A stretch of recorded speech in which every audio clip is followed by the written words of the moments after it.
All right, so we want to find the equation of the line that goes through these two ordered pairs. So the first thing is to find the slope, and we're going to calculate that with the change in y. So y2, which is 9, minus y1, which is negative 12, over the change in x. So x2, which is 5, minus x1, which is negative 10. All right, so let's calculate this.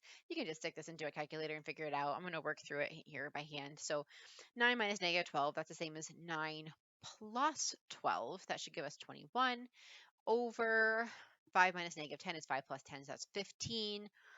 And if I reduce that, I can divide them both by 3. So that's 7 over 5. And again, I don't have to do all that by hand. There's my decimals graph. Let me just make a new clear one here. I can just type in that whole beginning that I wanted to do 9 minus negative 12 over 5 minus negative 10. And if I convert it into a fraction, I'm going to get the fraction 7/5. I do want it converted as a fraction because I'm not in a contextual example where I've got a story problem. So fractions are preferred for our slope and our intercept in those contexts. So 7/5.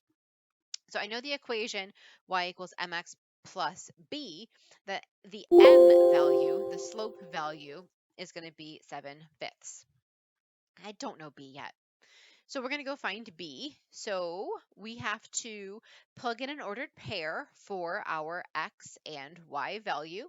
I like the positive ones. I'm going to plug in the 5 for x and the 9 for y. Then we simplify. So 9 is equal to our 7/5 times 5. The 2 5s cancel out and give me 7, or you can always use some technology assistance here and do the computation. Oops, that one's the wrong decimals window. There it is. So some technology assistance for 7/5 times 5, it's 7. And then I have a plus b, and then we're going to subtract 7 from both sides, and that gives us 9 minus 7, which is 2 for b. So I know my equation of the form y equals mx plus b already has a 7/5 for m. I just needed b. B is 2. Now I put that together and I write the full equation. As you can see, that's what our answer should be over here. It looks like you were able to correctly identify the slope on this one. It's in a decimal though, gonna want that fraction for it. I had a little bit of trouble getting the y-intercept, so just take a close attention to what we did to find it. Plugged in an ordered pair for x and for y. Solved, reduced, subtracted, solved for b, stuck our b number in.